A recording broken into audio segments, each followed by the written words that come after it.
Bismillah. Assalamualaikum warahmatullahi wabarakatuh. Alhamdulillahi wa kafa. Wassalatu wassalamu ala rasulillahi mustafa. Amma ba'd.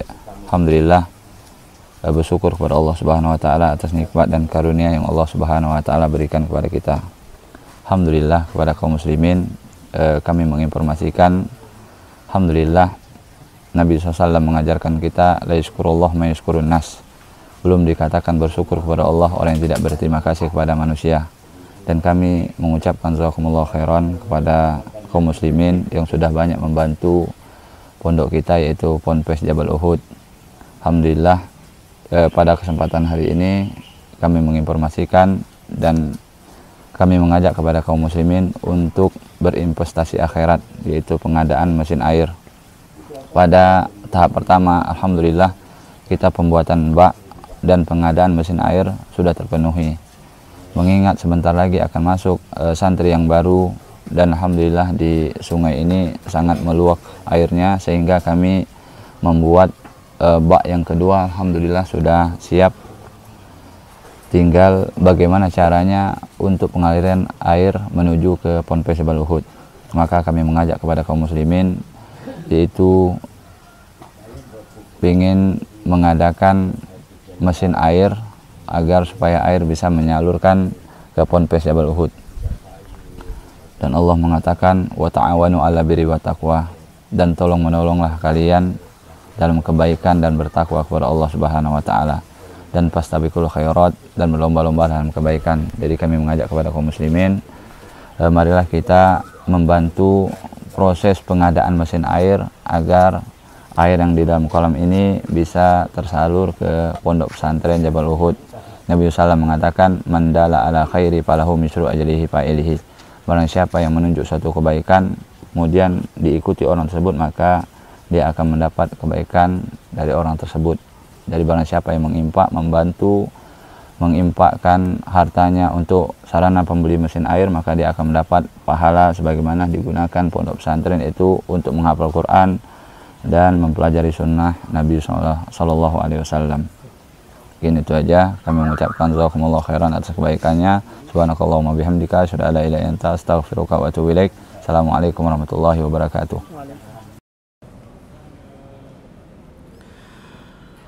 Bihamdillah wassalatu wassalamu ala rasulillah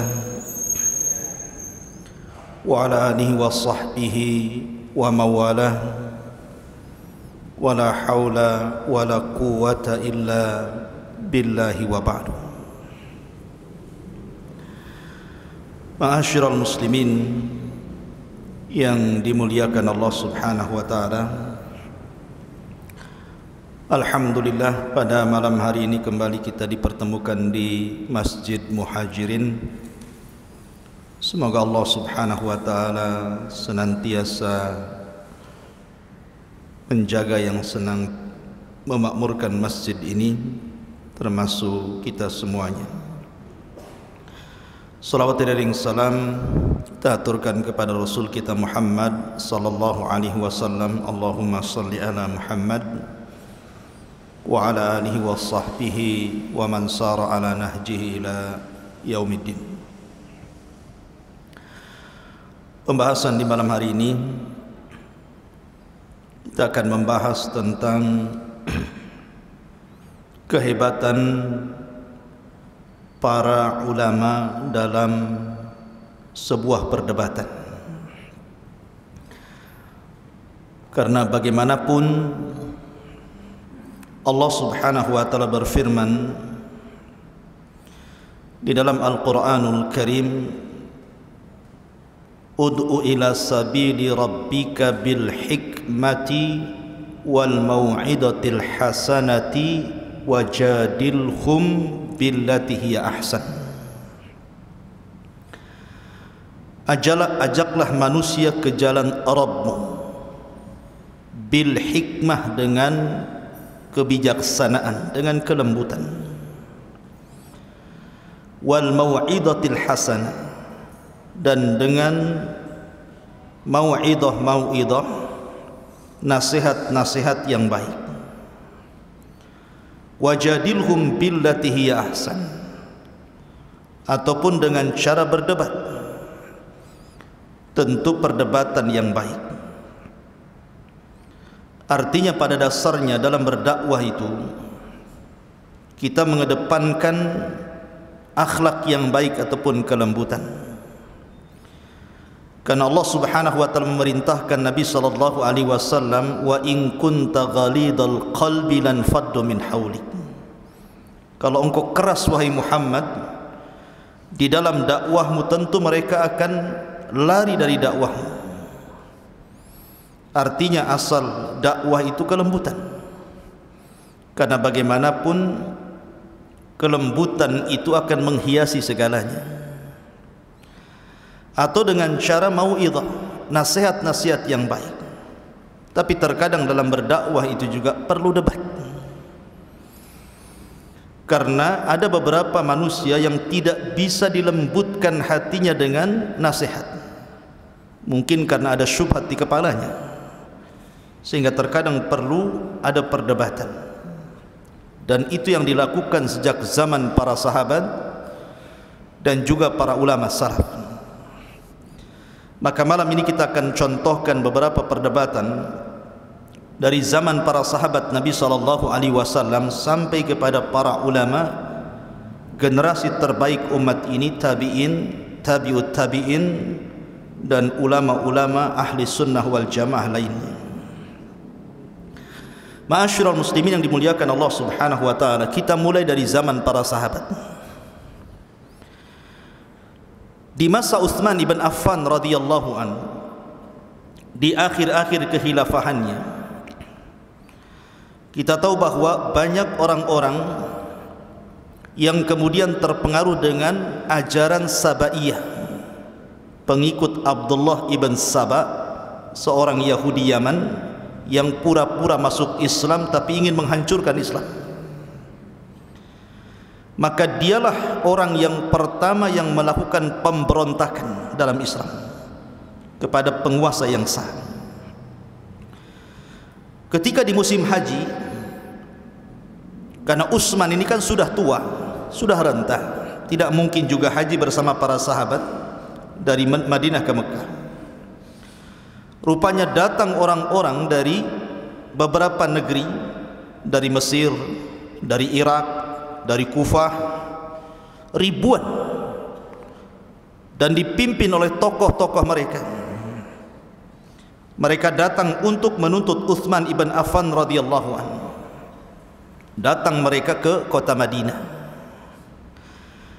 Kemudian mereka hendak melepaskan baiat kepada Utsman dengan beberapa alasan. Lah ketika itu Ali radhiyallahu anhu adalah orang yang membela Utsman ibn Affan radhiyallahu anhu. Ketika mereka datang kepada Utsman ibn Affan radhiyallahu anhu, di situ ada Ali radhiyallahu anhu dan beberapa para sahabat. Kata Ali radhiyallahu anhu, "Kenapa kalian datang kemari? Dan kenapa kalian tidak suka dengan kekuasaan Utsman ibn Affan radhiyallahu anhu?" Maka orang-orang ini, orang-orang Sabaiyah ini mengatakan, karena ada 5 perkara. Kata Ali radhiyallahu anhu, sebutkan 5 perkara itu. Di sini mulai perdebatannya. Yang pertama, Utsman ibn Affan radhiyallahu anhu ketika haji, dia tidak mengqasar salat. Padahal perjalanan Madinah dan Mekah itu adalah perjalanan safar. Dan sunnah mengatakan bahwa safar itu ada rukhsah qasar. Tapi Utsman tidak melakukan qasar di Mina, malah dia menyempurnakan salatnya. Berarti dia menyelisih sunnah Nabi. Kemudian kata Ali, yang kedua apa? Yang kedua, Utsman ibn Affan radhiyallahu an memiliki peternakan unta. Dia gemukkan unta-unta itu, kemudian unta-unta itu untuk kepentingan dia dan keluarganya, padahal unta-unta itu milik kaum muslimin. Mungkin bahasa kita, Utsman korupsi. Kemudian yang ketiga kata Ali, apalagi? Maka mereka mengatakan Utsman ibn Affan telah membakar Al-Quran. Lihat bagaimana seseorang bisa membakar Al-Quran. Harusnya Quran itu dimuliakan, bukan dibakar. Kemudian kata Ali radhiyallahu an, yang keempat apa? Yang keempat, Utsman memerintahkan gubernur-gubernur di daerah-daerah semua dari kerabatnya, dan ini nepotisme. Kemudian kata Ali radhiyallahu an, lalu yang terakhir apa? Yang terakhir, Utsman ibn Affan radhiyallahu an telah menjadikan para pemimpin di bawahnya sigharus sahabah, sahabat-sahabat pemula. Kan banyak sahabat-sahabat senior. Kata Ali radhiyallahu an, ada lagi? Tidak ada lagi. Dari sini Ali mulai menjawab. Kata Ali radhiyallahu an, baik, saya akan jawab. Adapun Utsman radhiyallahu an, dia tidak mengqasar salat karena Utsman itu memiliki istri di Mekah dan punya rumah di situ. Artinya bahwa Utsman itu dari Madinah ke Mekah dia pulang karena punya juga istri di situ, kan Utsman istrinya banyak. Berarti dia di situ dihukumi mukim, bukan safar. Wajar Utsman tidak mengqasar. Kemudian yang kedua, tuduhan kalian kepada Utsman bahwa Utsman menggemukkan unta-unta itu untuk kepentingannya, saya sebagai saksinya bahwa Utsman tidak ada tujuan untuk kepentingan dia dan keluarganya. Itu semua adalah infak bagi kaum muslimin. Kemudian yang ketiga, adapun Utsman membakar mushaf, membakar Quran, Utsman itu membakar mushaf qiraah yang syadzah, qiraah yang tidak masyhur. Karena di zaman Utsman bin Affan radhiyallahu anhu terjadi pengumpulan mushaf. Kan sahabat Nabi SAW itu ada yang memang ditunjuk oleh Rasul sebagai sekretarisnya, setiap turun wahyu dicatat. Ada juga sahabat itu yang mencatat sendiri-sendiri di rumahnya, sehingga terkadang antara catatan satu sahabat dengan yang lainnya itu terkadang ada perbedaan lafaz. Contoh umpamanya lafaz innallaha sami'un alim, dalam catatan sahabat yang lain innallaha huwas sami'ul alim, ada huwanya. Lah Utsman ini dia mengumpulkan qiraah yang tidak masyhur. Dari catatan-catatan semua para sahabat dikumpulkan, kemudian yang tidak masyhur itu dibakar. Kemudian ditetapkan yang satu saja supaya tidak terjadi perselisihan kaum muslimin. Maka jadilah mushaf Utsmani.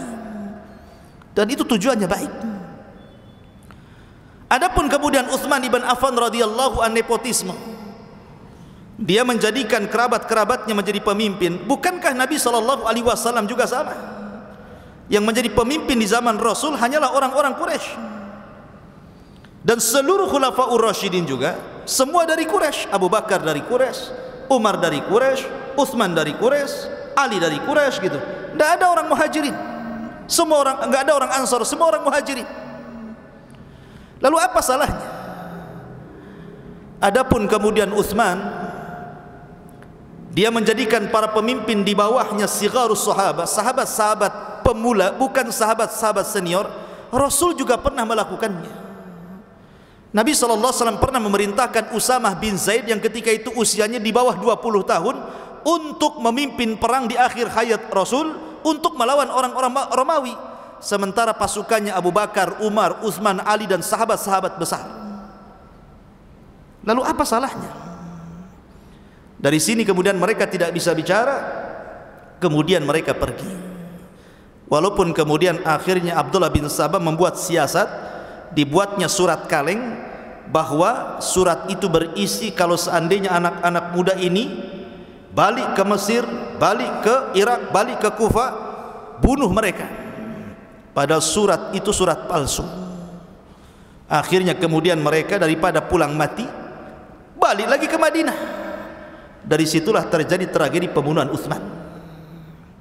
Tapi lihat bagaimana Ali berdebat melawan mereka, dan mereka tidak bisa bicara. Ini satu kisah.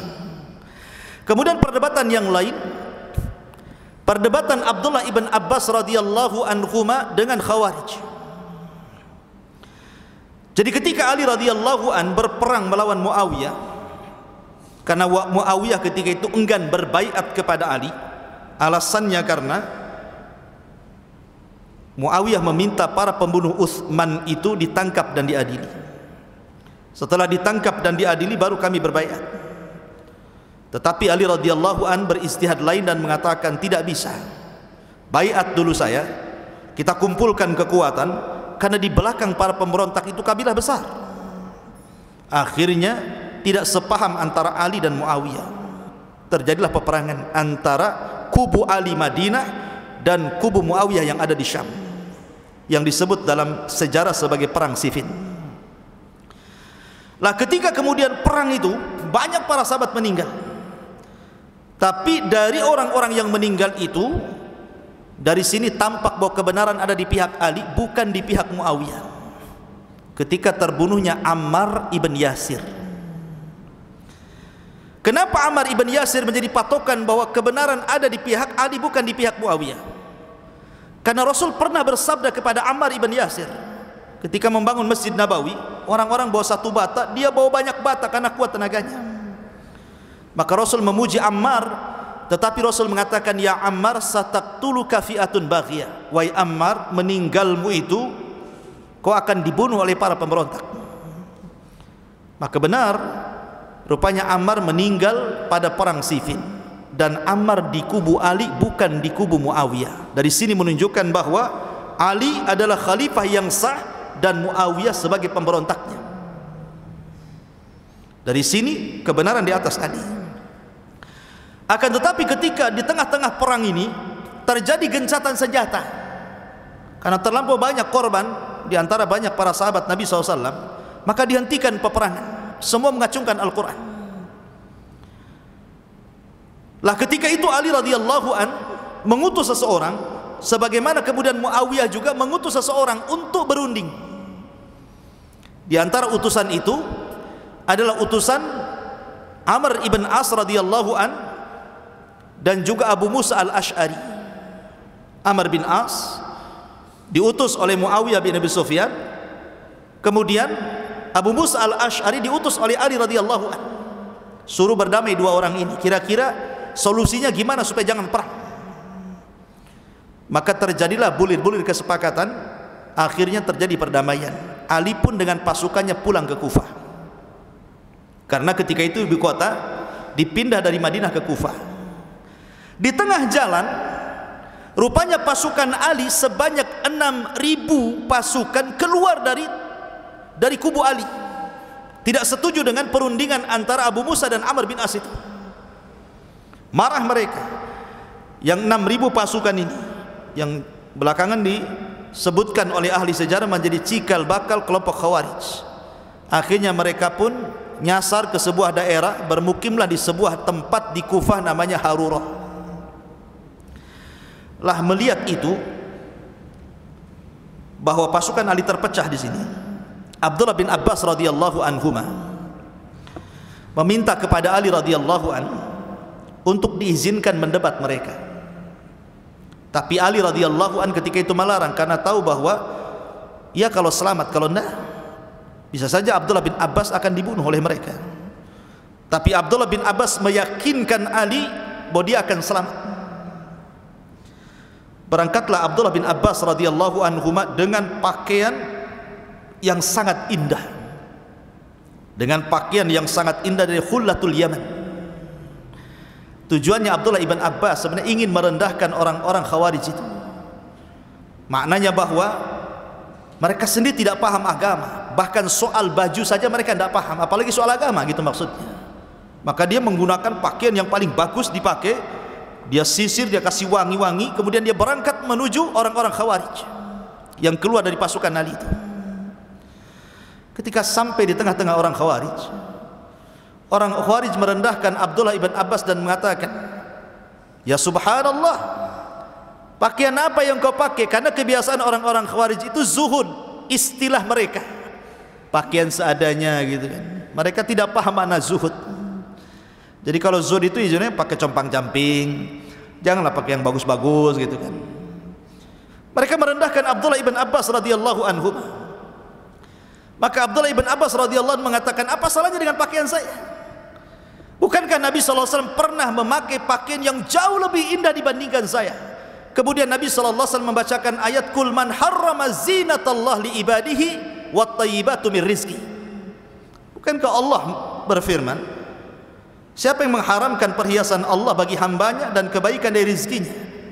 Nabi SAW pernah memakai pakaian yang jauh lebih indah dibandingkan saya. Maknanya bahwa soal urusan pakaian saja mereka tidak paham.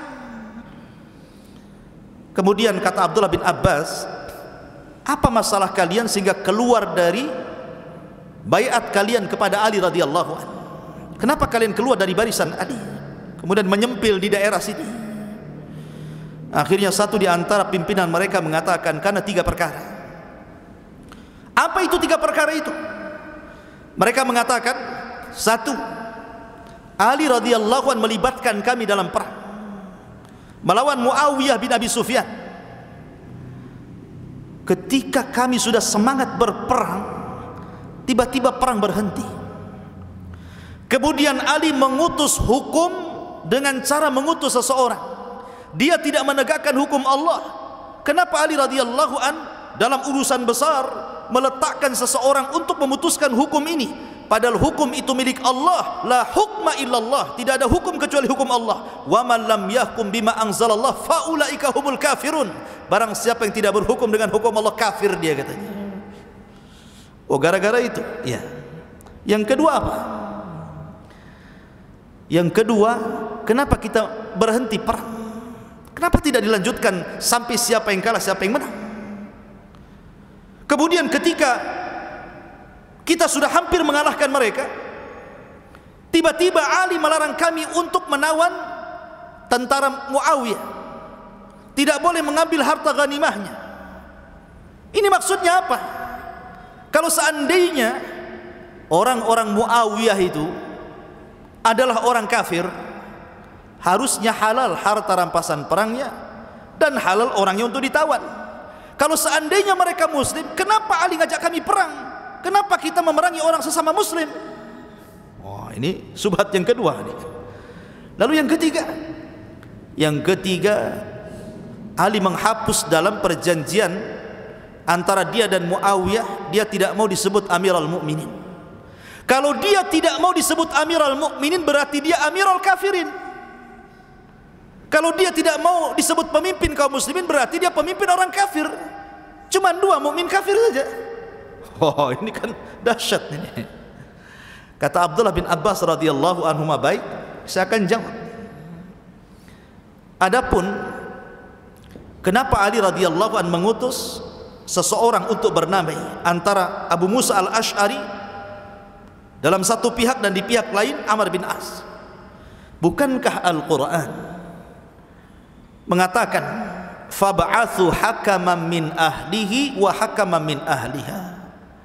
Apabila suami istri bermasalah, kemudian keduanya tidak bisa berdamai, apa yang dilakukan?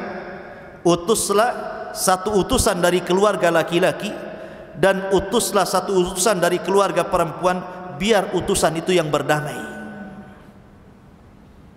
Karena Ali dan Muawiyah tidak bisa didamaikan, perang terus, maka dibuat utusan. Apa salahnya? Quran menganjurkan seperti itu.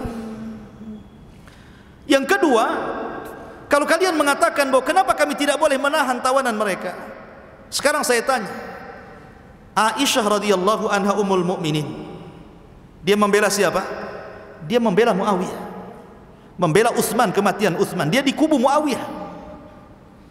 Apakah kalau seandainya Aisyah radhiyallahu anha kalian tangkap kemudian kalian tawan, bagaimana mungkin kalian menawan istri Nabi sallallahu alaihi wasallam? Di mana marwahnya? Adapun kemudian Ali radhiyallahu an menghapus nama Amirul Mukminin, Rasul pun pernah menghapus nama Nabiyuhu wa Rasuluhu. Titel kenabian dan kerasulannya pernah dihapus dalam perjanjian Hudaybiyah. Rasul hanya mengatakan Muhammad bin Abdullah dan tidak disebut Rasuluhu wa Nabiyuhu, Rasulnya dan Nabinya. Tidak disebut titelnya. Dari sini, dari 6.000 orang yang keluar dari pasukan Ali, akhirnya kembali beberapa ribu, dan yang tersisa beberapa ribu saja yang kemudian diperangi Ali radhiyallahu anhu dan diberantasnya. Terjadi perdebatan, akhirnya menghasilkan buah, banyak orang yang kembali kepada pasukan Ali. Ini kisah yang kedua, perdebatan di zaman para sahabat. Kemudian juga kejadian di masa Abdullah bin Mas'ud radhiyallahu anhu. Ketika Abu Musa al-Ash'ari melihat di Masjid Quba ada beberapa orang yang melakukan halaqah zikir. Pimpinan mereka mengatakan tasbih 100 kali, maka mereka bertasbih 100 kali. Takbir 200 kali, maka mereka bertakbir 200 kali. Abu Musa datang kepada Abdullah bin Mas'ud dan mengatakan, "Ya Aba Abdurrahman," kunyahnya Abdullah bin Mas'ud, "saya melihat di Masjid Quba ada halaqah zikir yang tidak dicontohkan di zaman Nabi." Kata Abdullah bin Mas'ud, "Masa iya? Iya, kalau tidak percaya lihat." Berangkatlah Abdullah bin Mas'ud dengan Abu Musa al-Ash'ari ke Masjid Quba. Betul, di situ ada halaqah zikir banyak sekali yang tidak dilakukan di zaman Nabi. Maka Abdullah ibn Mas'ud berteriak kepada mereka, "Ada apa dengan kalian? Kalian melakukan hal-hal yang tidak dilakukan oleh Rasul dan oleh para sahabat Nabi." Karena ketika itu yang melakukan halaqah itu tidak ada satupun sahabat Nabi, semua para tabi'in, maksudnya di bawah para sahabat. Maka Abdullah bin Mas'ud mengatakan, sebaiknya biji-biji kerikil yang kalian gunakan untuk menghitung zikir-zikir itu, gunakan untuk menghitung kesalahan kalian. Aku jamin kebaikan kalian tidak akan hilang. Maka mereka mengatakan, "Ya Aba Abdurrahman, ma aradna ilal khair." Wahai Aba Abdurrahman, Abdullah bin Mas'ud, kami melakukan seperti ini niatnya baik. Apa salahnya? Ini kan kebaikan. Baca takbir, tahlil, tahmid, ini kan kebaikan. Apa salahnya? Maka Abdullah bin Mas'ud radhiyallahu anhu mengatakan, "Kam lil muridil khairi la yusibah." Ingat ya, berapa banyak orang yang dalam hatinya menghendaki kebaikan tapi tidak diberikan ganjaran oleh Allah Subhanahu wa taala. Apakah kalian lebih berpetunjuk dibandingkan Rasul, ataukah kalian sengaja membuka pintu kesesatan? Akhirnya mereka bubar.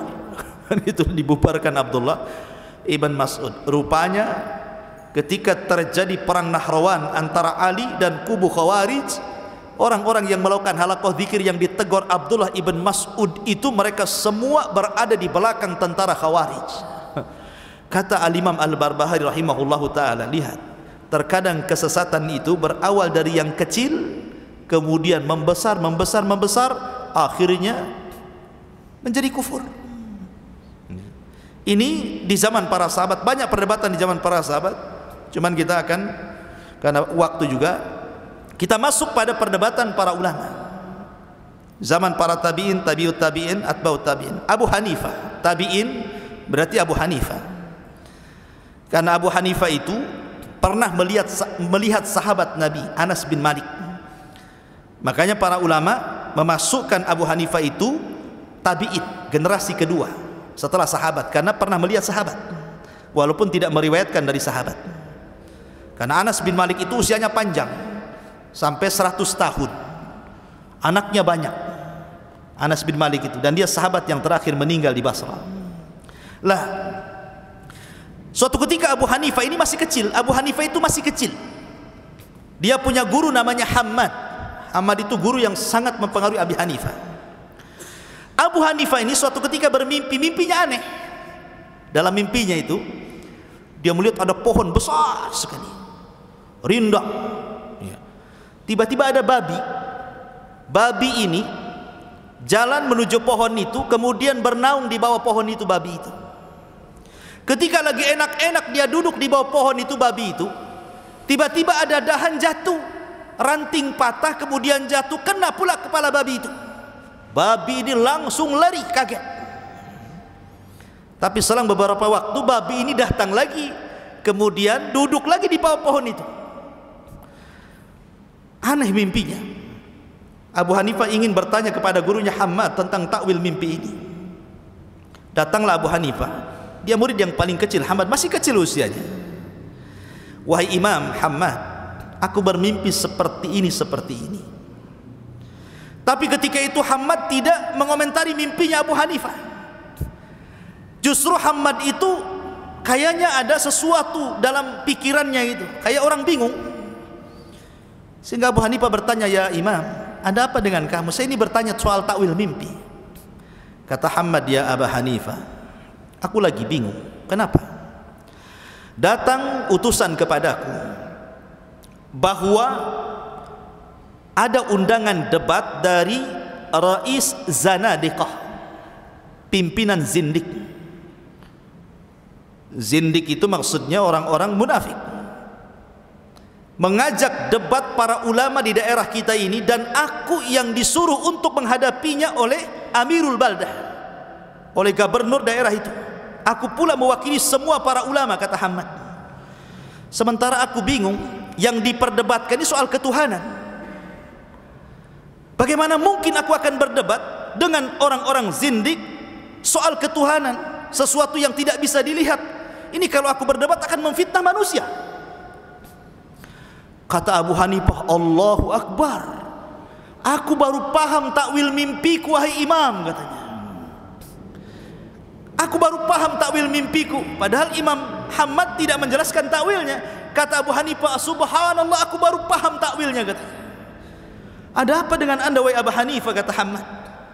"Boleh jadi takwilnya begini wahai imam. Pohon yang besar itu adalah syajaratul ilmi, pohon ilmu, dan itu engkau. Adapun babi yang datang kemudian di bawah pohon itu, itulah zindik yang mau datang tuh," katanya. Itulah zindik yang mau datang itu.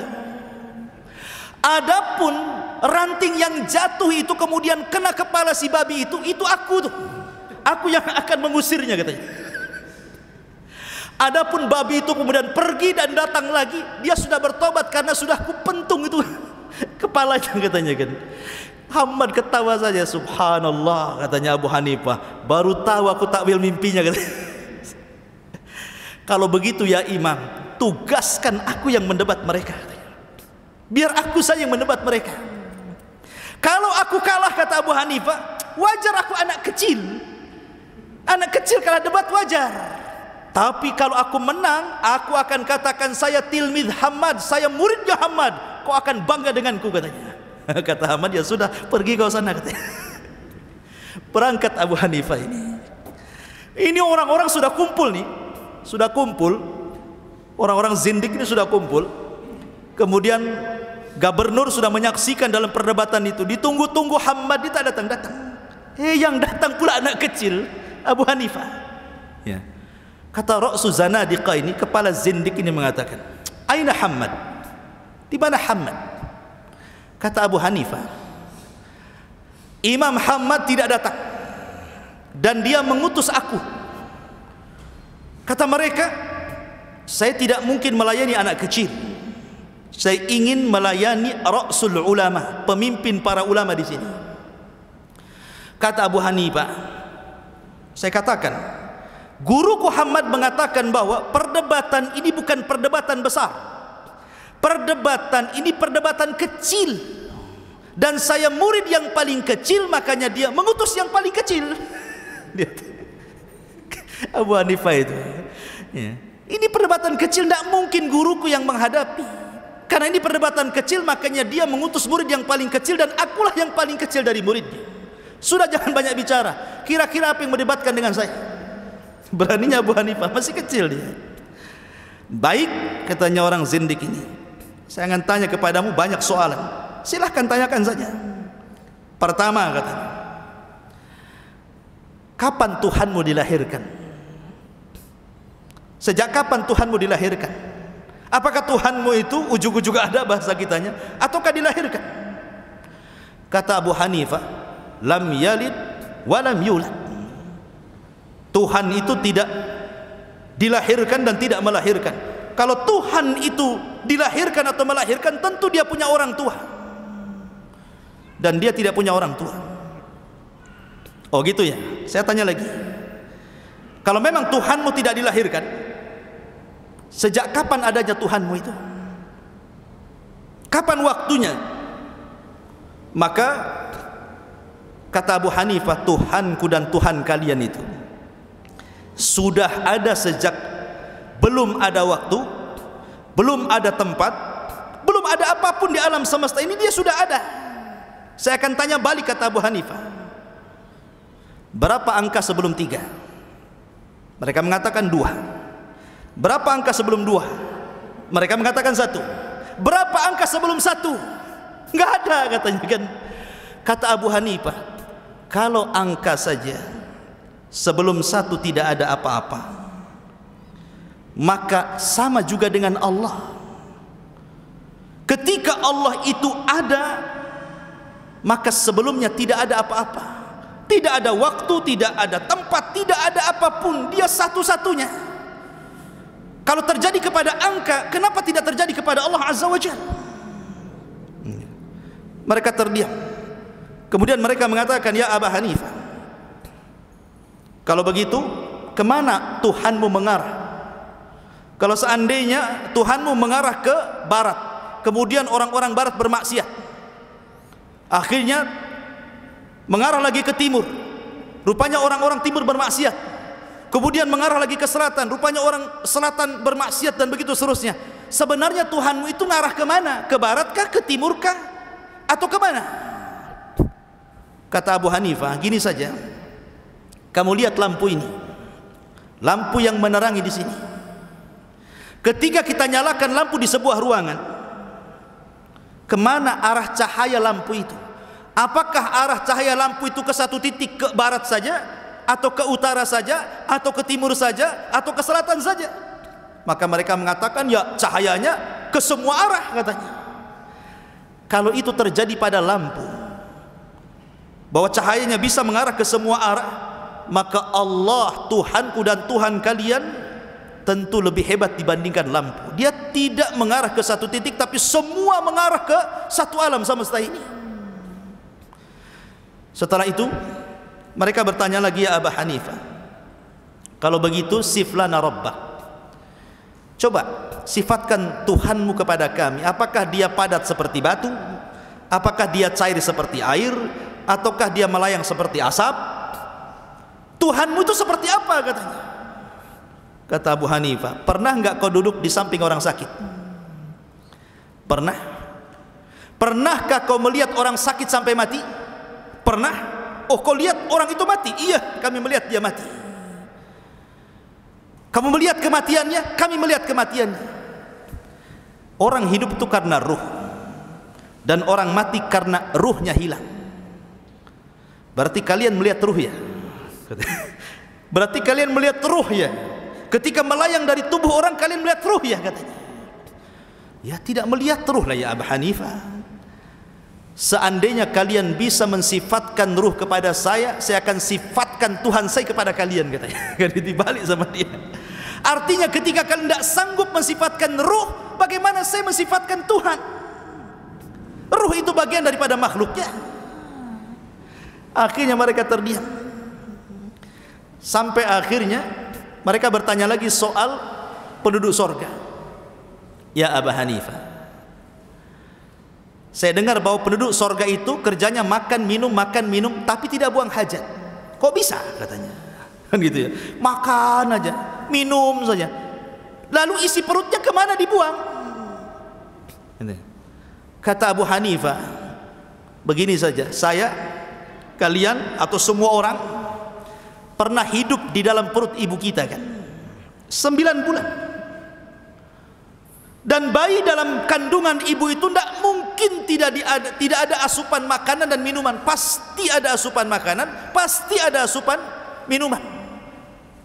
Lalu kemana bayi itu beraknya? Apa ada toilet dalam perut ibu kalian? Ada toilet dalam perut ibu kalian, gitu kan? Kan tidak ada. Itu terjadi kepada kita di dunia, apalagi di akhirat, di sorga. Allah ala kulli syai'in qadir. Allah segala sesuatu mampu. Kenapa kalian bertanya soal itu? Kemudian, ya Abu Hanifah, baik, saya dengar di sorga itu kenikmatan bertambah. Kalau orang itu di sorga itu makin hari makin ganteng, makin hari makin cantik, gitu kan. Mereka mengkiaskan dengan urusan dunia. Orang kan kalau makin berumur makin jelek kan, begitu. Makin banyak makan makin gemuk kan, gitu ya. Kok di sorga kan bertambah terus nikmatnya. Bagaimana ini Abu Hanifah? Kata Abu Hanifah, saya akan contohkan di dunia dengan ilmu.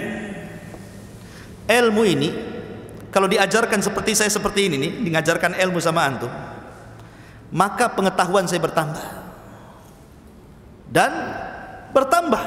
Setiap saya mengajar ilmu pasti bertambah, tidak mungkin bertambah, pasti bertambah. Ada pengetahuan baru kalau saya ajarkan itu. Tapi kalau saya tidak ajarkan ilmu ini, pasti berkurang, lupa segalanya. Di dunia terjadi bahwa sesuatu yang tidak bisa dilihat bisa bertambah. Ilmu kan tidak bisa dilihat kan gitu ya, karena itu pengetahuan, tapi bisa bertambah. Apalagi di sorga. Dari sini mereka mengatakan, ya sudah, saya ingin bertanya, ini pertanyaan pamungkas ini, 3 soalan. Kalau engkau bisa menjawab, wahai Abu Hanifah, kami beriman, kami akan tobat mengikuti agamamu. Tapi kalau tidak, berarti engkau kalah dalam debat. Kata Abu Hanifah, ya sudah, apa 3 soalan itu? 1, kamu katakan Tuhanmu tidak dilahirkan, Tuhanmu sudah ada sejak sebelum segala sesuatu ada, macam-macam. Sekarang tunjukkan kepadaku bagaimana cara melihat Tuhanmu.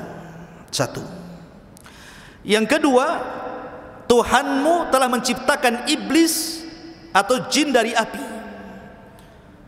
kemudian dia bermaksiat kepada Allah, akhirnya dia dimasukkan ke dalam neraka, dan neraka itu api. Macam mana api diazab dengan api? Apa yang akan dirasakan? Harusnya sesuatu yang tercipta dari api diazab dengan air lah, supaya dia padam kan gitu. Kemudian yang ketiga, saya dengar bahwa segala sesuatu itu terjadi karena takdir Allah. Ya, kata Abu Hanifah. Lalu apa manfaatnya pahala dan dosa kalau semua sudah ditakdirkan? Contoh, kita ngaji ini sudah ditakdirkan. Lalu apa kemudian kaitan dengan pahala dan dosa? Kalau kita sholat sudah ditakdirkan, ngapain kita mencari pahala? Memang takdirnya sudah sholat kan gitu. Kalau seseorang maksiat, memang takdirnya dia maksiat. Apa urusan dengan pahala dan dosa gitu maksudnya? Kata Abu Hanifah, oh, kalau untuk 3 pertanyaan ini tidak bisa kujawab dengan lisan katanya. Ini harus dijawab dengan perbuatan. Terserah engkaulah Abu Hanifah, mau dengan lisan mau dengan perbuatan, yang penting jawab 3 soalan ini. Kata Abu Hanifah, dia izin kepada Amirul Baldah itu, kepada gubernur, maaf Pak Gubernur, ada enggak bejana yang terbuat dari tanah? Oh ada, datangkan kemari. Ada mangkok dari tanah diisi air. Bangkitlah Abu Hanifah, ini anak-anak, mendekati pemimpin zindik ini, lo dikepruk kepalanya sama itu. Dia ambil bejana, pas dekat dipukul kepalanya, buak gitu kan, keluar darahnya. Jadi pemimpin zindik ini mengatakan kepada Amir, ya Amir, lihat kelakuan Abu Hanifah, dia tidak menjawab malah menyakiti saya katanya. Hukum dia wahai Amir katanya. Kata Amir, ya Abu Hanifah, kenapa kau tak jawab, kenapa kau menyakiti orang? Kata Abu Hanifah, begitu jawabannya, itu jawabannya. Amir makin bingung, semua orang bingung. Apa maksud wahai Abu Hanifah? Orang itu sampai menjerit dan berdarah. Kata Abu Hanifah, begini Amir, dia mengatakan bahwa saya disuruh mensifatkan Tuhan. Bagaimana cara melihat Tuhan? Ya Tuhan tidak bisa dilihat. Saya ingin tanya kepada anda wahai Ra'su Zanadiqah, kamu waktu saya kepruk kepalamu itu sakit atau tidak? Sakitlah, mau dikepruk ya sakit. Pukul ya sakit kan gitu ya. Saya tanya sama kamu, coba sifatkan sakitmu seperti apa? Sakitmu itu bentuknya kayak apa? Kotak kah, segitiga kah, segi empat kah? Seperti apa sakitmu itu? Kau kan hanya bisa merasakan saja sakit, tetapi kamu tidak bisa menggambarkan bentuk sakitnya kayak apa. Sama dengan Tuhanku, kita tidak bisa melihat Tuhan kita, tapi kita bisa merasakan keberadaannya. 1. Yang kedua, bukankah kita tercipta dari tanah? Yang saya pukulkan kepalamu itu tanah, bukan besi. Katanya kalau seandainya setan terbuat dari api, diazab dengan api, tidak merasakan apapun. Kenapa kau kesakitan? Harusnya kau diam saja lah kan begitu. Kan sama-sama dari tanah katanya kan itu. Kemudian yang ketiga, Bukankah ketika aku pukul kepalamu kau menjerit tadi? Ini semua takdir Allah kan? Sudah ditulis Lauhil Mahfuz kan? Iya, sudah ditulis Lauhil Mahfuz, kata pemimpin zindik. Lalu kenapa kau teriak sama raja minta tolong? Gitu. Harusnya kau diam saja kalau sudah ditulis. Kenapa kau minta sama raja supaya menghukum aku? Menunjukkan bahwa dalam takdir itu bukan berarti semata-mata menyandarkan kepada takdir, tapi di situ juga ada pahala dan dosa. Ya. Ada pahala walaupun sudah ditakdirkan, tetap aja kita sholat, kita menjauh maksiat, kita cari pahala, menghindari dosa. Ya. Dari situ terdiamlah orang ini, akhirnya kemudian mencium kening Abu Hanifah dan mereka pun sadar itu takwilan tadi, takwilan mimpi Abu Hanifah. Ini perdebatan terjadi antara Abu Hanifah dengan Zanadiqah. Kemudian juga Abu Hanifah pernah berdebat dengan orang Khawarij. Bayangkan orang Khawarij ini, mereka mengkafirkan para pelaku dosa besar karena kaidah mereka begitu, siapapun yang melakukan perbuatan dosa besar kafir di dunia, kalau mati masuk neraka dan kekal di dalamnya. Itu keyakinan Khawarij. Keyakinan ahli sunnah tidak. Orang yang melakukan dosa besar menurut ahli sunnah itu dia tidak kafir, dia tetap mukmin, tetapi naqisul iman, imannya kurang. Karena iman itu terkadang bertambah dengan taat, terkadang kurang karena maksiat. Contohnya orang minum khamar, itu kan dosa besar. Orang Khawarij mengatakan peminum khamar itu kafir, tapi kita ahli sunnah mengatakan tidak kafir, tetap dia mukmin tapi lagi kurang imannya karena dia maksiat. Jadi suatu ketika di masjid Kufah itu ada dua jenazah. Jenazah seorang muslim, satunya muslimah.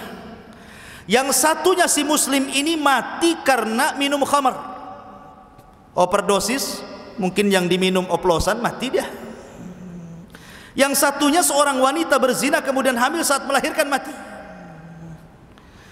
Abu Hanifah datang ingin menyolatkan dua jenazah ini, dihadang sama orang Khawarij berdua sambil mengacungkan pedang dan mengatakan, ya Abu Hanifah, hendak kemana kau pergi?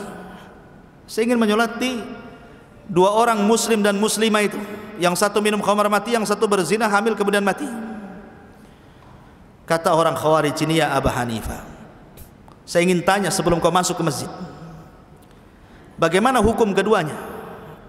Kalau kau katakan keduanya kafir, kau di atas manhaj kami, kau selamat. Tapi kalau seandainya kau katakan keduanya mukmin, lepas lehermu dengan pedang kami, katanya. Kata Abu Hanifah, saya jawab, boleh? Boleh.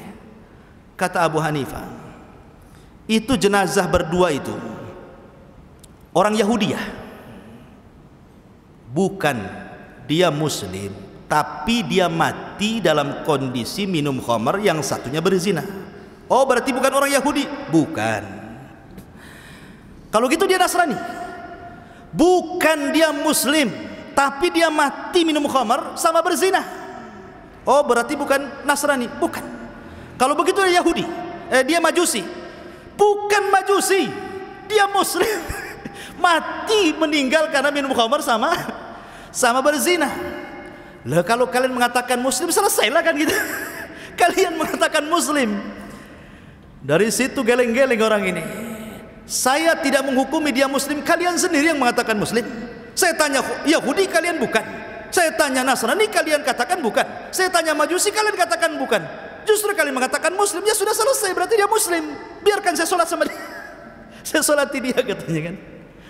Ma'asyiral muslimin yang muliakan Allah Azza wa Jalla. Oke, saya ingin tanya lagi, kalau keduanya mati Abu Hanifah, kemana mereka pergi? Ke surga kah, ke neraka kah? Maka Abu Hanifah mengatakan, saya tidak bisa mengatakan surga atau neraka, tapi saya ingat perkataan Isa bin Maryam atau Musa ibn Imran mengatakan, in tu'adzibhum fa innahu ibaduk wa in taghfir lahum fa innaka antal azizul hakim. Kalau engkau mengadab mereka, itu hambamu ya Rabb. Tapi kalau engkau mengampuni mereka, maka memang engkau adalah zat yang maha pengampun lagi bijaksana. Itu urusan Allah. Saya tidak bisa menghukumi masuk surga atau masuk neraka, katanya kan. Ma'asyiral muslimin, ini perdebatan Abu Hanifah yang kedua. Kemudian perdebatan yang ketiga, Abu Hanifah ini pernah berdebat dengan Muhammad Al-Baqir. Muhammad Al-Baqir ini ulama ahli sunnah juga, ulama ahli sunnah, keturunan Nabi SAW, sangat disanjung oleh Syiah. Syiah itu mereka sangat menyanjung Muhammad Al-Baqir karena salah satu cicit Nabi SAW. Padahal Muhammad Al-Baqir itu ulama ahli sunnah, dia tinggal di Madinah, tapi orang Syiah sangat mengagungkan Muhammad Al-Baqir. Lah suatu ketika Muhammad Al-Baqir ini mendengar bahwa Abu Hanifah ini mendahulukan akal dibandingkan hadis Nabi SAW, karena tadi kecerdasannya kan sudah tahu gitu, bagaimana cerdasnya beliau menggunakan akal dia untuk membantah orang maksudnya. Jadi suatu ketika Abu Hanifah ini haji ke Mekah, pulang haji, kemudian mampir di Madinah. Pas pula dia berjumpa dengan Muhammad Al-Baqir. Kata Muhammad Al-Baqir, saya ingin berjumpa dengan Abu Hanifah, ingin tabayun. Datangkan Abu Hanifah kemari. Maka datanglah Abu Hanifah ke rumah Muhammad Al-Baqir, alim ulama Madinah itu. Kemudian disediakan kursi. Kemudian Abu Hanifah rahimahullahu ta'ala ditanya oleh Muhammad Al-Baqir, "Ya Abu Hanifah, aku mendengar engkau mengagungkan akalmu dan menghina hadis-hadis kakekku," maksudnya Nabi SAW. Kata Abu Hanifah, "Saya tidak pernah menghina hadis-hadis kakekmu, dan saya tidak pernah mengagungkan akal dibandingkan hadis Nabi SAW." Kata Muhammad Al-Baqir, "Tapi itu yang sampai kepadaku. Sekarang buktikan kalau engkau itu tidak menghina hadis-hadis dan tidak membesarkan akalmu. Sini kau duduk." Maka Abu Hanifah langsung datang ke hadapan Muhammad Al-Baqir, tapi tidak mau duduk di kursi. Dia duduk di bawah. Jadi Muhammad Al-Baqir kayak saya gini duduk di kursi, Abu Hanifah duduk di situ sambil wajahnya memandang Muhammad Al-Baqir. Kata Muhammad Al-Baqir, "Aku sudah sediakan kursi, kau harusnya duduk di sana. Kenapa kau duduk di sini?" Kata Abu Hanifah, "Inilah kedudukanku dengan dirimu sebagaimana kedudukan sahabat Rasul dengan Nabi SAW." Dari sini saja sebenarnya Abu Hanifah ingin mengatakan, kalau aku menghargai Ahlul Bait, mana mungkin aku menghina hadis Nabi. Begitu. Jadi awal saja sebenarnya sudah masuk dalam perdebatan itu. Kemudian kata Muhammad Al-Baqir, "Sekarang buktikan kalau kamu tidak menggunakan akalmu untuk melawan hadis-hadis Nabi SAW, hadis-hadis kakekku," katanya. Kata Abu Hanifah, "Saya ingin bertanya 4 soalan. Satu, di zaman kakekmu Nabi SAW, mana lebih kuat, laki-laki ataukah perempuan?" Kata Muhammad Al-Baqir, "Ya laki-laki lebih kuat lah, masa perempuan? Ya karena laki-laki lebih kuat tenaganya, lebih kuat akalnya. Kalau memang laki-laki lebih kuat dibandingkan perempuan, saya ingin tanya lagi," kata Abu Hanifah, "dalam pembagian waris, mana yang lebih banyak? Laki-laki kah yang kuat ataukah perempuan yang lemah?" Kata Muhammad Al-Baqir, "Perempuan separuh laki-laki." Kalau saya pakai logika, wahai Muhammad Al-Baqir, harusnya laki-laki separuh, perempuan satu. Dia kan lemah, dia tidak bisa mencari, sementara ini laki-laki bisa mencari. Tetapi karena ketentuannya seperti itu, saya tidak bisa mengatakan apapun. Yang kedua, membasuh, mengusap sepatu khuf ini, mana yang kotor? Ini sepatu nih, mana yang kotor, yang bawah atau yang atas? Yang kotor, karena yang menginjak itu yang bawah, tentu yang kotor yang bawah, yang bersih yang atas. Saya mengusap saya memfatwakan bahwa sepatu itu diusap atasnya bukan bawahnya. Kalau saya pakai akal, saya akan suruh manusia mengusap bawahnya, bukan mengusap atasnya. Tapi karena itu ketentuannya, memang begitu, itu yang diusap bukan bawahnya. Kemudian yang ketiga, wanita haid. Kalau wanita haid itu kan meninggalkan sholat, meninggalkan puasa. Mana yang lebih utama, sholat ataukah puasa? Sholat dibandingkan puasa.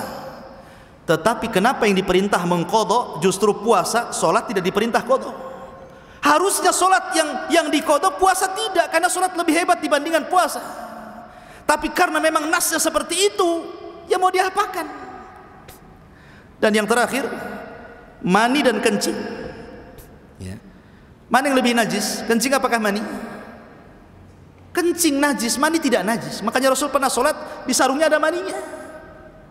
Tapi kenapa orang kencing ketika dia sudah berwudu, cuman membatalkan wudu, kemudian wudu lagi selesai. Tapi orang keluar mani tidak bisa berwudu, harus mandi dia. Secara akal, harusnya yang mandi itu yang najis, yang tidak mandi itu yang tidak najis. Tapi karena memang itu nasnya, mau diapakan lagi? Dari sini Muhammad Al-Baqir baru tahu bahwa tujuan Abu Hanifah bukan itu. Jadi akal yang digunakan Abu Hanifah itu memperkuat dalil, bukan melemahkan dalil.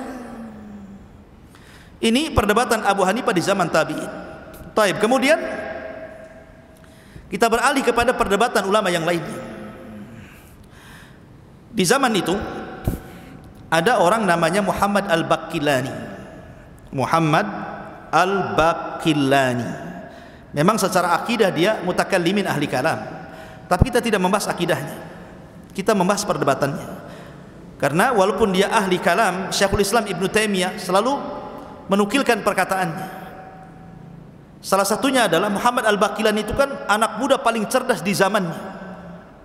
Dia pernah mendebat Raja Romawi sehingga terkenal namanya Muhammad Al-Baqillani ini. Jadi suatu ketika Muhammad Al-Baqillani ini berjumpa dengan orang Nasrani sebelum berdebat dengan Raja Romawi. Kata orang Nasrani, "Ya Baqillani, saya ini heran dengan agamamu Islam itu. Kenapa fanatik sekali? Wanita-wanita kalian tidak boleh dinikahkan dengan wanita kami Nasrani ataupun laki-laki Yahudi. Tetapi wanita-wanita kami Nasrani atau wanita-wanita Yahudi boleh pula menikah dengan laki-laki kalian." Enak sekali itu bahasanya gitu ya. Kalau pernikahan laki-lakinya Muslim, perempuannya Yahudi dan Nasrani boleh. Tapi kalau perempuannya Islam, laki-lakinya Yahudi dan Nasrani tidak boleh. Itu ketentuan Islam ya. Jadi mereka mengatakan orang Nasrani ini kepada Baqillani, "Fanatik sekali dirimu itu sama agamamu. Bagaimana mungkin perempuan-perempuan kalian tidak boleh nikah dengan laki-laki Nasrani ataupun laki-laki Yahudi, sementara wanita-wanita kami boleh menikah dengan kalian?" Jawaban Baqillani, "Ya, karena kami umat Islam mengakui nabi kalian. Nabinya orang Nasrani Isa bin Maryam kami beriman. Nabinya orang Yahudi Musa ibn Imran kami beriman. Tetapi kalian hanya beriman dengan nabinya orang Yahudi dan nabi kalian sendiri, tapi kalian tidak beriman dengan nabi kami. Coba kalian beriman dengan nabi kami nikahkan juga anak wanita kami dengan kalian gitu. Kalian tidak akan beriman masalahnya." Jadi jawabannya pakai logika kan, masuk juga di situ. Jadi suatu ketika Raja Romawi ini ingin berdebat dengan ulama Islam. Raja Nasrani ini sudah mengumpulkan rahib-rahibnya, pendeta-pendetanya di kerajaannya. Dia ingin meminta mana di antara ulama Islam yang cerdas berdebat dengan pendeta-pendeta kerajaan.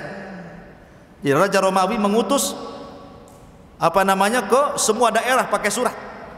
Siapa yang berani berdebat dengan rahib-rahib mereka? Maka orang-orang pun sepakat untuk mengutus Muhammad Al-Baqillani. Lah Raja Romawi ini bersiasat dengan rahib-rahibnya. Kalau Baqillani datang ke istana, suruh dia sujud kepadaku. Bagaimana caranya? Kalau dia suruh sujud mungkin tidak mau. Kita buat siasat. Caranya pintu gerbang istana jangan dibuka, tapi dilubangi di bawah. Biar dia masuk kepalanya dulu, sambil merangkak. Nanti raja akan berdiri di hadapannya. Datang saja sudah menghinakan dirinya. Datanglah Baqillani ke pintu kerajaan ini. Bingung, nggak ada pintu, yang ada lubang di bawah. Tapi Imam Baqillani cerdas. Dia nggak mau kepalanya dulu masuk, kakinya dulu yang masuk. Kalau kepalanya dulu nanti sujud dia kan. Tapi kalau kakinya dulu kan nunggingi, jadi kan kakinya dulu masuk. Pas muncul di lubang, pantatnya dulu yang keluar. Subhanallah. Dari situ geleng-geleng Raja Romawi ini. Subhanallah. Dilihat cerdasnya Imam Baqillani. Masuk sudah membelakangi, baru dia mutar. Ada raja rupanya. Ya. Pas dia masuk, raja kembali ke singgasananya. Rahib-rahib sudah nunggu. Pertama yang disalami siapa? Rahib-rahibnya, pendeta-pendetanya. Bagaimana keadaan kalian? Bagaimana istri-istri kalian? Bagaimana anak-anak kalian sehat? Dan itu. Raja marah. Ya Bakilani, kamu sudah tahu rahib tidak menikah. Rahib tidak punya anak, kok tanya pula istrinya, kok tanya pula anaknya, katanya. Kata Imam Bakli, subhanallah, katanya. Pura-pura Imam Bakli, subhanallah, katanya. Kalian, Tuhan kalian, maksudnya Maryam bintu Imran, melahirkan Isa. Isa ini anak siapa? Anak Maryam. Dan kalian mengatakan Maryam menikah dengan Tuhan. Artinya Maryam menikah dan punya anak. Kenapa rahib-rahib ini tak punya istri, tak punya anak, katanya kan? Itu. Marah raja ini. Akhirnya raja ngasih tahu. Ya Bakilani, saya dengar Aisyah Ummul Mukminin, ibu kalian, istri Nabi sallallahu alaihi wasallam, nabi kalian, berzina dengan Safwan ibn Mu'attil. Ingat dalam hadisatul ifki dalam Bukhari kan, Aisyah pernah difitnah berzina dengan sahabat namanya Safwan ibn Mu'attil. Jadi Raja Nasrani mengatakan, ya Bakilani, saya dengar ibumu, maksudnya Aisyah radhiyallahu anha, sudah berzina. Bagaimana pendapatmu? Kata Imam Bakilani, gini sajalah, saya akan membuat permisalan. Ada seorang wanita, yang satu punya anak tapi tak punya suami, yang satu tak ada anak tapi punya suami. Mana yang layak dituduh berzina? Ini wanita punya anak, nggak punya suami. Yang satu tak punya anak, punya suami. Kira-kira yang layak dituduh berzina siapa? Wanita yang punya anak tak punya suami. Anak siapa ini? Kan gitu ya. Yang ini wanita tak punya anak tapi punya suami. Mana buktinya kalau dia berzina? Sekarang ada dua wanita, satu Aisyah ummuna, ibu kami, satu Maryam, ibu kalian. Maryam punya anak Isa, tak ada suami. Aisyah ibu kami tak ada anak, suaminya Rasulullah. Kira-kira yang layak dituduh berzina itu siapa? Coba bayangkan. Siapa yang layak dituduh berzina? Maryam atau Aisyah? Katanya. Langsung terdiam. Tapi Imam Bakilani mengatakan, tapi saya tidak menuduh Maryam berzina. Dan saya tidak menuduh ummu kami Aisyah berzina. Keduanya dibersihkan Allah. Keduanya wanita suci. Gitu. Kemudian raja mengatakan, ya Bakilani, saya ingin tanya kamu, Nabi kamu pernah berperang? Maksudnya Rasulullah pernah. Dia pernah memimpin perang? Pernah. Bahkan dia paling depan. Taib. Dimenangkan dalam peperangannya? Iya, dimenangkan. Pernah kalah? Ya pernah juga, katanya. Subhanallah, heran kami, masa Nabi perang kok kalah, katanya. Masa Nabi perang kok kalah, katanya. Kata Imam Bakilani, bagaimana dengan Isa? Masa Isa disalib, katanya. Masa Isa kok disalib, katanya. Kalau seandainya Nabi kemudian aib gara-gara dia kalah, kenapa pula Tuhan yang kalian anggap Tuhan, maksudnya Isa itu ada di tiang gantungan, ada disalib? Masa seorang Isa disalib, katanya. Tetapi ikhwatu fiddin, ini hanya sekedar perdebatan. Bukan berarti Imam Bakilani mengejek Isa, tidak. Karena mereka yang memulai seperti itu. Makanya Bakilani menjawab seperti itu. Sampai akhirnya pertanyaan terakhir, saya dengar dahulu di zaman nabimu, bulan pernah terbelah menjadi dua. Kata Imam Bakilani, ya betul, bulan pernah belah dua, dan itu disaksikan manusia. Kata Raja Romawi ini, bagaimana peristiwa besar terbelahnya bulan ada dalam Al-Quran kalian, iqtarabatis sa'wan syaqqal qamar, ketika dekat hari kiamat dan terbelah bulan. Sementara kejadian itu tidak ada dalam Taurat, tidak ada dalam Zabur, tidak ada dalam Injil. Bukankah kalian mengatakan bahwa ada kekerabatan antara nabi kalian dengan Isa, dengan Musa dan para nabi yang lainnya?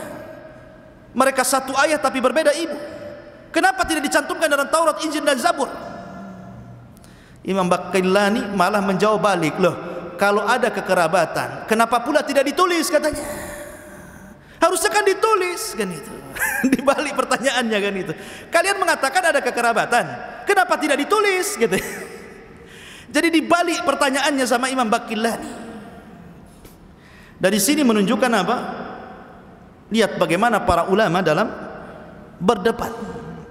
Luar biasa akal mereka ketika mengeluarkan perdebatan melawan lawan debatnya.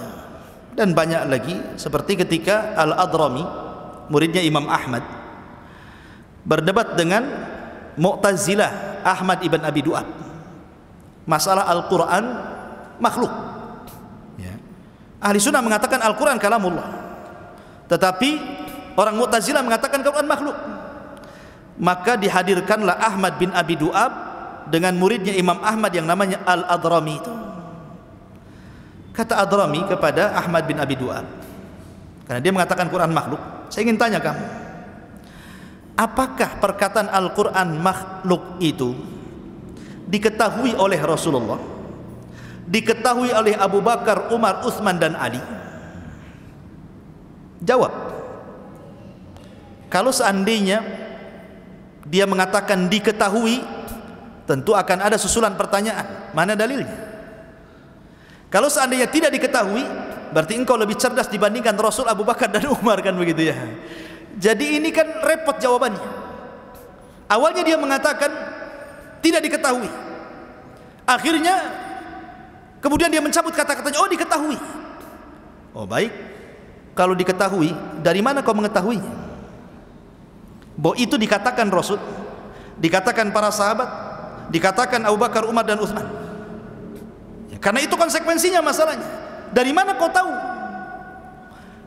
Kemudian pertanyaannya, kata Al-Adrami, apakah sulit bagi Nabi SAW dan para sahabatnya mengatakan bahwa Al-Quran itu bukan makhluk kalamullah, ataukah sulit bagi mereka?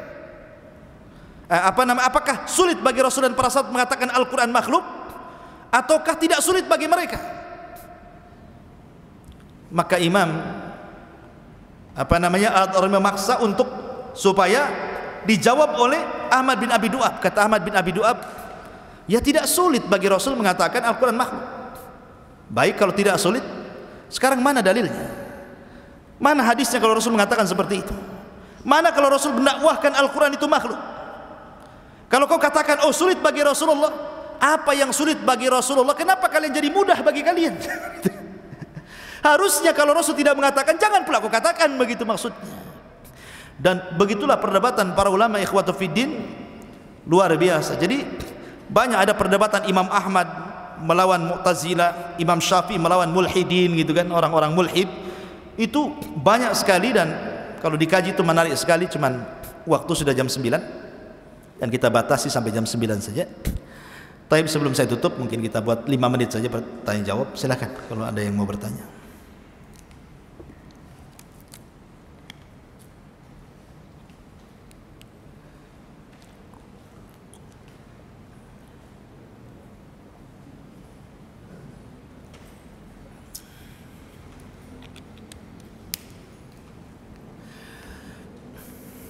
Baik, sekira cukuplah.